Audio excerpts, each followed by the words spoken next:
Olá, tudo bom? Bom, a gente vai iniciar os estudos da legislação institucional do Ministério Público. E aí, de antemão, eu preciso que você se atente à seguinte circunstância. Nós temos aqui, basicamente, três grandes elementos de questionamento ali pela banca examinadora.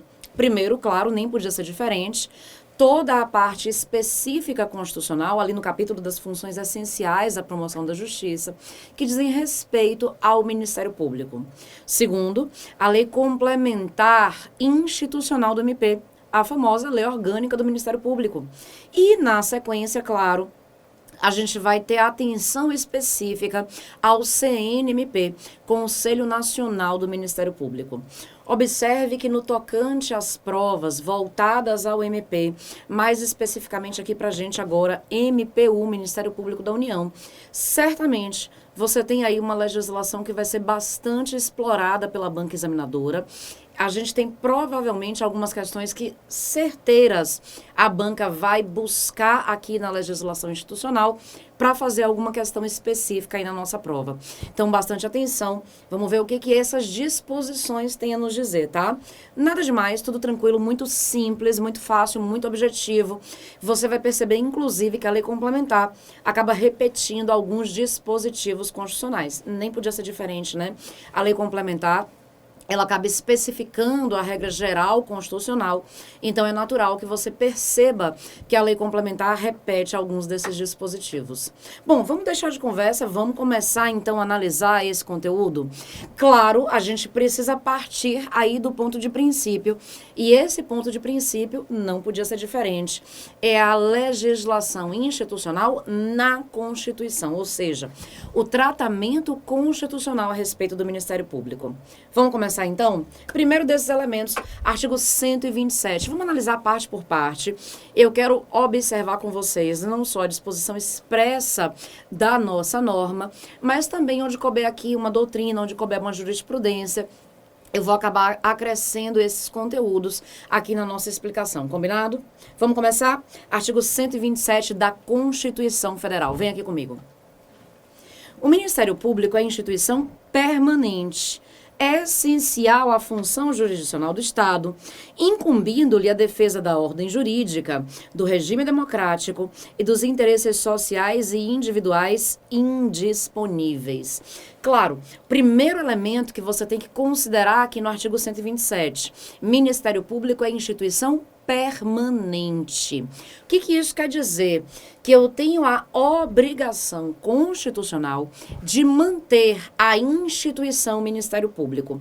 O mais interessante é você perceber aí que é uma instituição que a Constituição deu tanta atribuição específica que acabou assegurando a ela um certo nível de autonomia. Daí porque, primeira questão que a banca eventualmente vai te perguntar, o Ministério Público pertence a qual poder? Aí que tá, olha, não pertence a nenhum poder. O Ministério Público é um órgão autônomo de natureza constitucional, com atribuições próprias, com elementos principiológicos específicos, mas órgão autônomo, assim definido pela Constituição Federal, tá?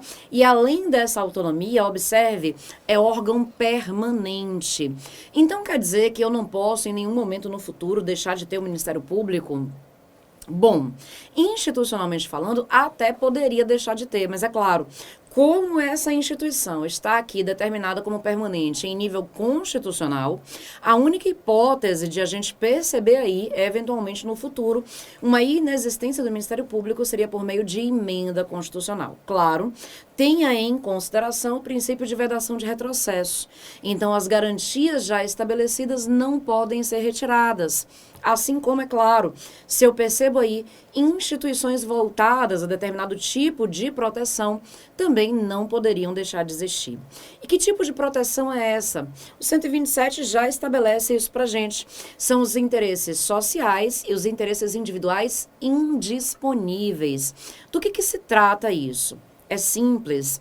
Quando você fala do direito, especialmente do direito individual indisponível, É interessantíssimo que você perceba o seguinte: apesar do direito ser do indivíduo, ele não tem liberdade, ele não tem autonomia para dispor desse direito.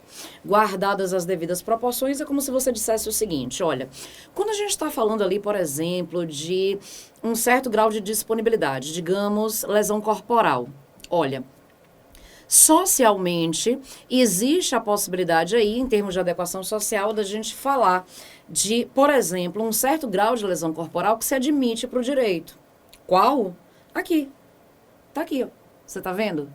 Esse furinho aqui? Não, o furinho não, mas você tá vendo que tem um brinco aqui na minha orelha? Dá pra ver, não dá? Tá, aqui, ó. Dá pra ver. Tem um brinco aqui na minha orelha. Esse brinco aqui na minha orelha, ele tá colocado com um furinho. Ele não é brinco de pressão, ele é brinco de furo. Esse furo que foi feito aqui na minha orelha, sem dúvida, é uma lesão corporal. Absolutamente, sem dúvida, é uma lesão corporal. Mas veja, menina, desde pequena, sai da maternidade, provavelmente já sai com esse brinco. Tem até que perguntar pra minha mãe se eu já saí com brinco ou não. Mas, normalmente, as gurias saem da maternidade com já o furinho na orelha, já com um brinquinho. Aquela bolinha douradinha, pois é, normalmente é assim. Isso quer dizer, então, que apesar de eu estar diante de uma lesão corporal, eu tenho ali um certo grau de admissibilidade daquela lesão. Porque socialmente entende-se como admissível, tá? E aí, quer dizer, eu estou no campo da adequação social. É um direito individual? É.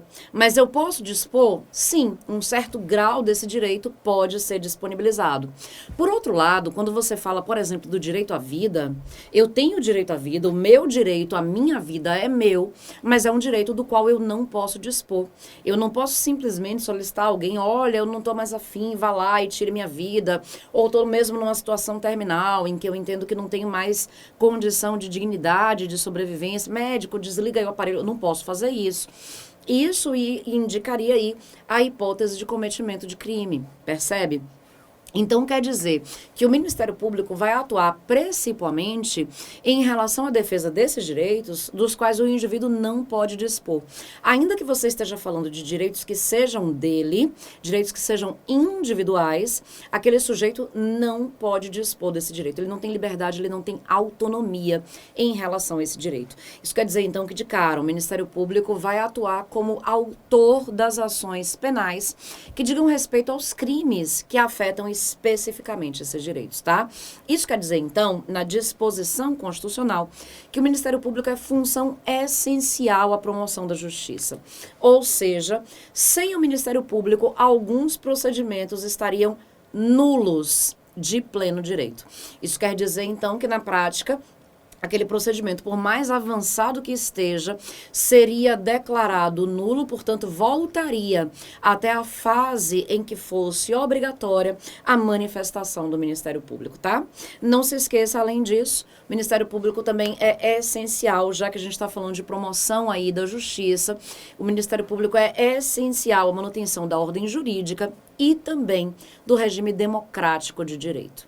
Isso quer dizer que não só tratando aí da função da promoção de justiça, mas também papel principal do Ministério Público na grande maioria das ações, ele é fiscal da lei, ele é custos legis. Isso quer dizer que o Ministério Público tem esse papel institucional de verificar se a própria administração pública está voltada ao cumprimento de suas normas. Tranquilo até aqui? Sem problema? Beleza. Vamos continuar a análise do 127 agora, parágrafo 1º. Vem aqui na tela comigo. Observa aí quais são os princípios institucionais do Ministério Público. Questão, aliás, bastante frequente.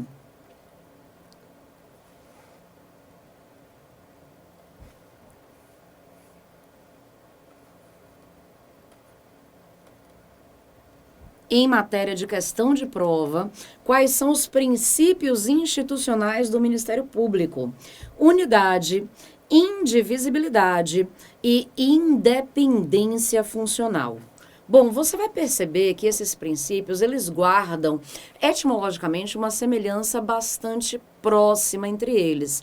Mas dá para a gente estabelecer aqui diferenciações. Olha só, quando você fala aí do princípio da unidade do Ministério Público, o que você quer dizer é que a divisão que a gente vai perceber aqui em nível constitucional, ela é muito mais organizacional do que necessariamente da própria instituição do MP.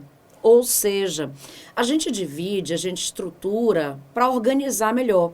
Mas, na verdade, o Ministério Público é uma instituição única e, portanto, indivisível. Então, quando você fala aí do princípio de unidade, deve considerar que o Ministério Público é uma instituição única.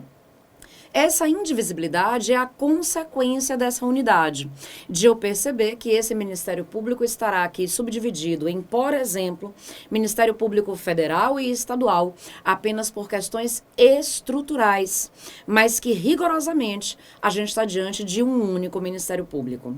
E a independência funcional, é meu princípio favorito.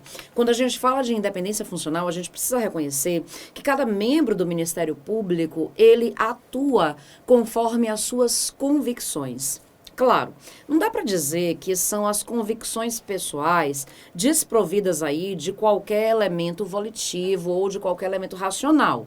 Não dá para dizer que é a mera vontade do membro do Ministério Público. Ao contrário, o que a gente vai perceber é que, de acordo com o conhecimento normativo, de acordo com a ideia que esse membro do MP faz da análise desse conhecimento normativo e mais a doutrina e mais a jurisprudência a respeito daqueles casos, a convicção desse membro do Ministério Público é a base das suas decisões, é a base de seus pareceres. Ou seja, ele tem total independência, total autonomia para decidir aquele caso sem qualquer tipo de ingerência. Isso quer dizer, então, e aí, olha, é uma questão bastante comum em prova, que se o membro do Ministério Público, por exemplo, decidir que o caso é do arquivamento de um inquérito policial, ainda que o juiz discorde e remeta ao chefe do Ministério Público, é possível que esse chefe ou diga que sim, é o caso de arquivar, e aí o juiz tem que aceitar o arquivamento,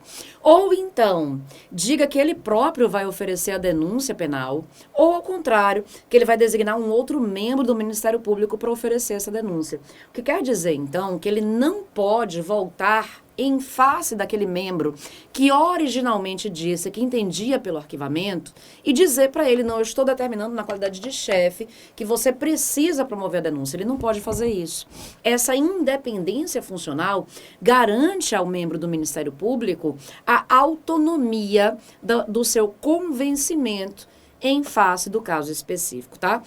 Restando apenas aí ao chefe, ou ele próprio denunciar, ou ele designar um outro membro para proceder essa denúncia. Veja, então, que até a relação hierárquica, ela é meramente estrutural. A gente vai dizer que existe ali uma designação de membros do MP e chefe do MP apenas por um critério de organização, porque, na verdade, não existe uma subordinação hierárquica entre esses indivíduos, entende? Daí porque, então, olha só, quando eu falo de unidade, eu indico que o Ministério Público é uma única instituição. Quando eu falo de indivisibilidade, eu entendo que essa divisão entre MP federal e MP estadual é meramente organizacional. E quando eu falo de independência ou autonomia funcionais, eu digo que o membro do Ministério Público é livre para tomar a decisão e ter o entendimento, conforme aí o seu discernimento, que ele entenda seja o mais adequado para o caso específico. Tranquilo? Entender os princípios constitucionais? Lembre-se, é uma questão bastante frequente em prova. Quais são os princípios institucionais do MP? Unidade, indivisibilidade e independência funcional. Tudo bem? Parágrafo 2º, vamos lá. Ao Ministério Público é assegurada a autonomia funcional e administrativa, podendo, observado o disposto no artigo 169, propor ao Poder Legislativo a criação e extinção de seus cargos e serviços auxiliares, provendo-os por concurso público de provas ou provas e títulos, a política remuneratória, planos de carreira e a lei disporá sobre sua organização e funcionamento. É indispensável que você analise esse dispositivo aqui por partes. Primeiro, o Ministério Público tem autonomia funcional e administrativa e deve observar o artigo 169 da Constituição Federal para propor a criação e extinção de seus cargos e serviços auxiliares. Bom, traduzindo esse dispositivo, entenda o seguinte: o Ministério Público, ele também está submetido aos limites do controle de gastos com o pessoal que você observa ali no artigo 169 da Constituição Federal.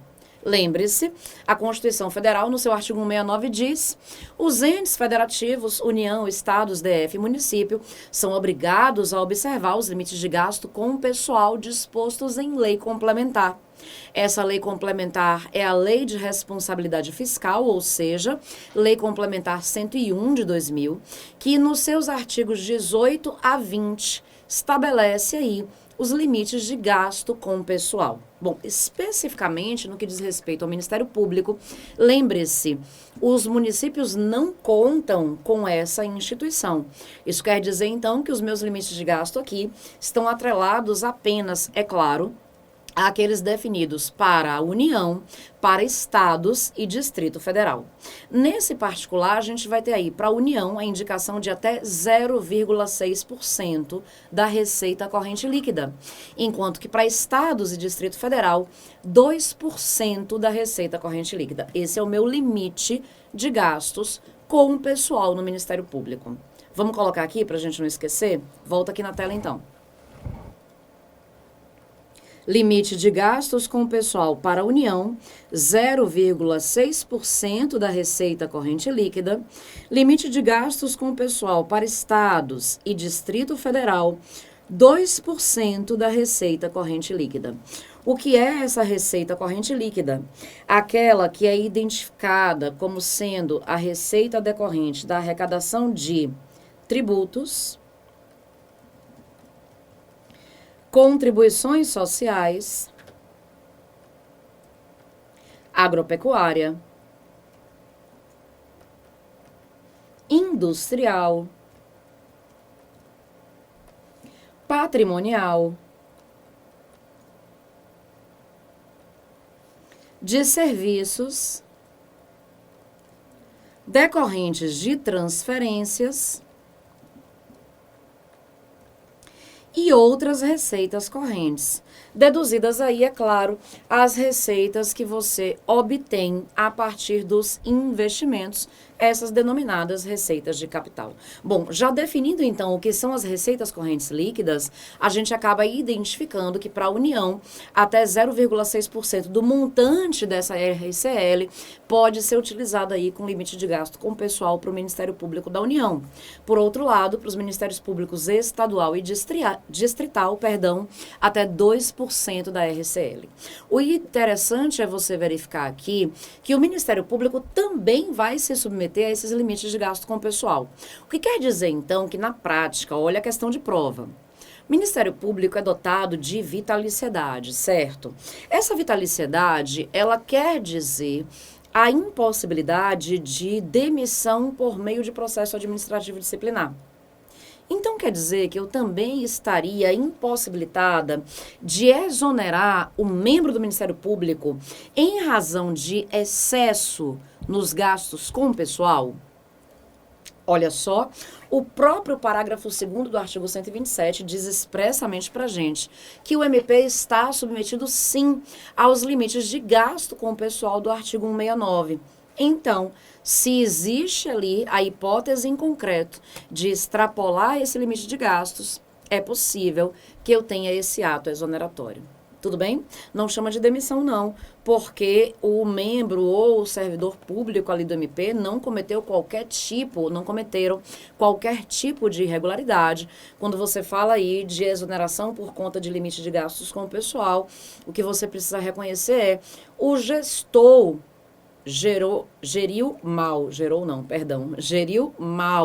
a administração pública, acabou gastando além do que podia, teve todas as possibilidades antes de chegar nesse extremo aqui, de reverter essa situação, não fez. E aí a gente chega nesse extremo, que é a exoneração de servidor público efetivo e estável. Tudo bem? Beleza? Pronto. Além disso, observe, caberá ao Ministério Público, diante dessa sua autonomia, definir aí cargos, definir aí contratação de pessoal que tem que ser obrigatoriamente por meio de concurso público. Provas e títulos depende do cargo, depende da natureza, da complexidade das atribuições desse cargo, mas ainda assim, claro, quem vai determinar qual será o tipo específico de concursos, o próprio Ministério Público.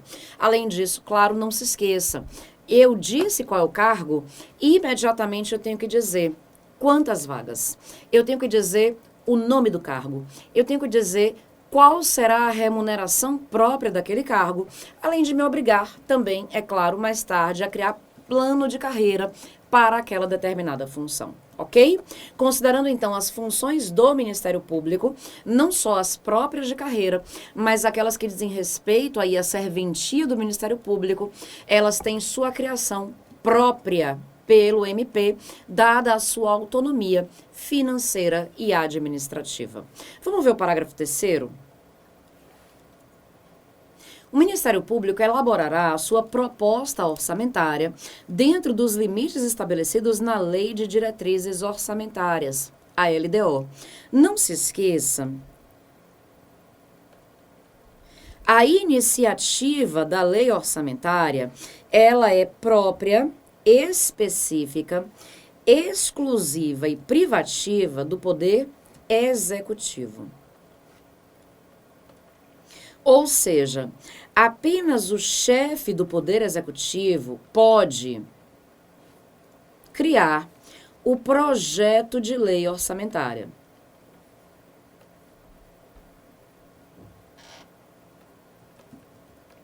Mas é claro, quando você fala aí, especificamente vai voltado para o nosso concurso aqui, para o MPU, quando você fala aí de processo ou projeto de lei em relação à União.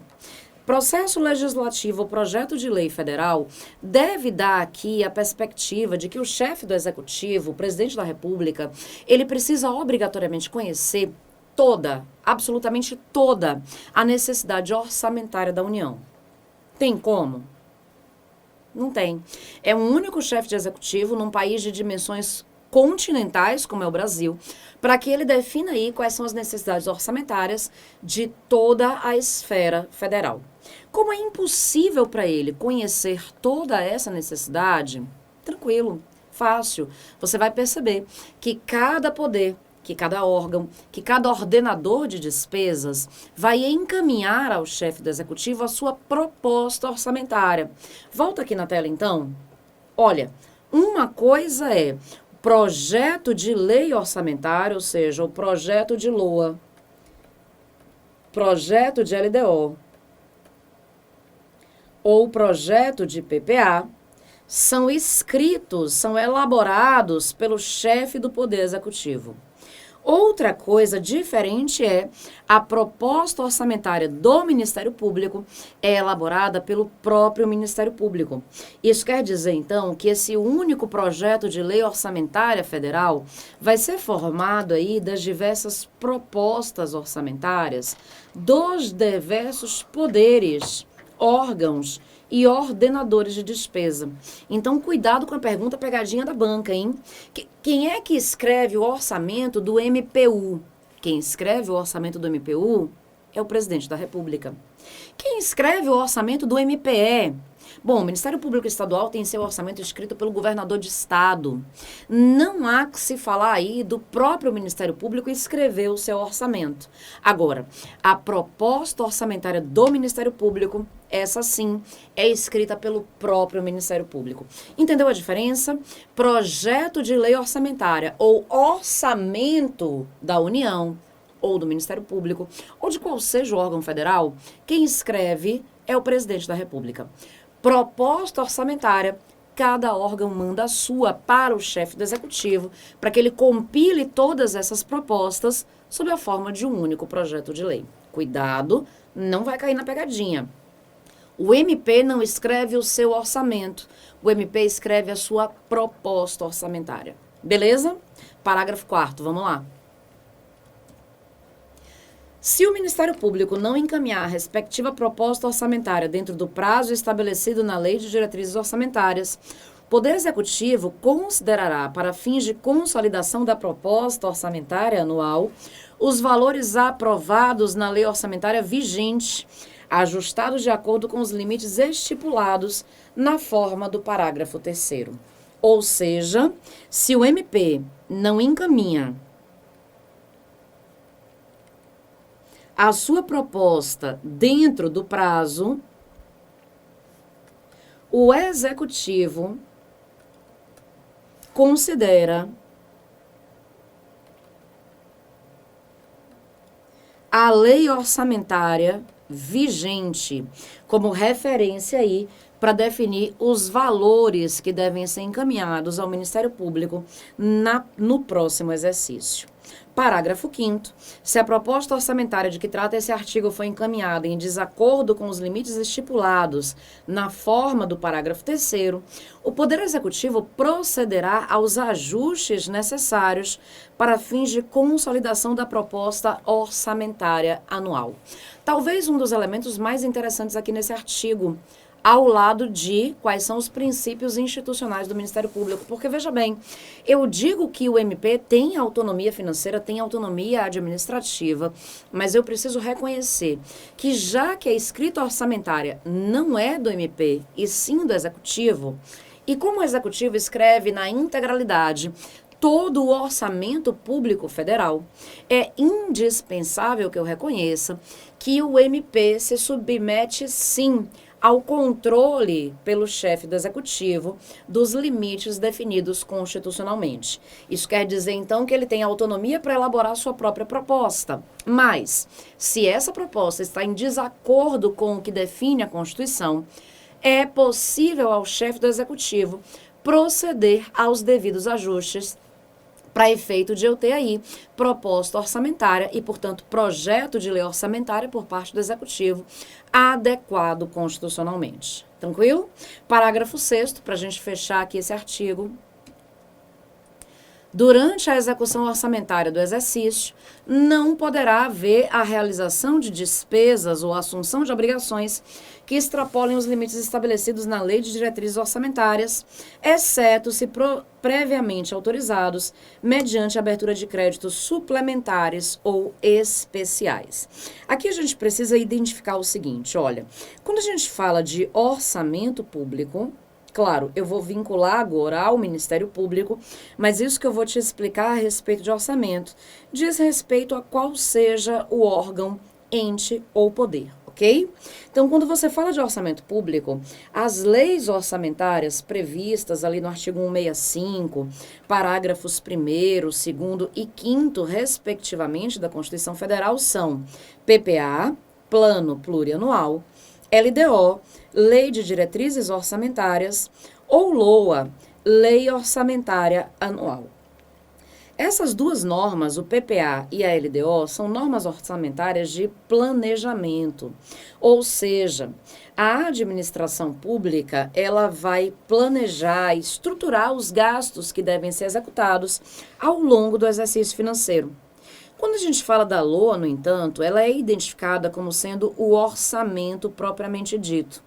Ou seja, é na LOA que eu vou perceber aí a totalidade de receitas públicas previstas e despesas públicas fixadas. Veja, então, que nesse sentido, o que o parágrafo 6º determina para a gente é: eu não posso assumir despesa ou obrigação em valor que supere o limite estabelecido em lei. Quem é que vai, então, determinar para a gente quais são esses limites? Bom, primeiro, o meu planejamento na Lei de Diretrizes Orçamentárias é esse planejamento que diz qual é o meu limite de gastos, assim como os valores que tenham sido previamente fixados em LOA. Observe que, além disso, é possível que ao longo do exercício financeiro surja a necessidade de gastar algum valor que não esteja previamente indicado em LOA. Daí porque eu vou precisar da abertura de créditos adicionais.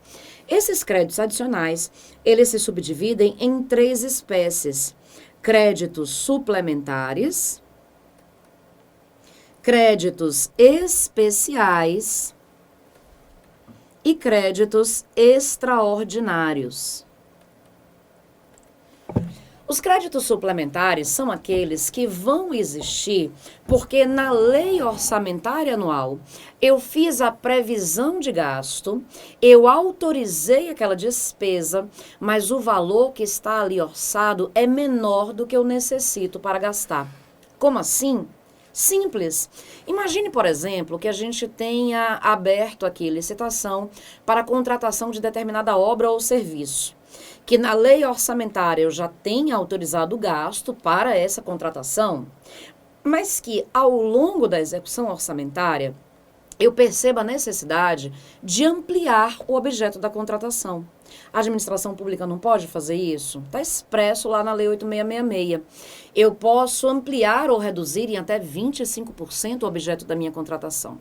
Isso quer dizer, então, que no momento em que eu defini a contratação, eu defini o valor de X, mas que agora, ao longo da execução, usando dessa prerrogativa de ampliar o objeto contratual, eu tenho X mais 25%. Então, é claro que o valor que está previsto na LOA é inferior à minha necessidade.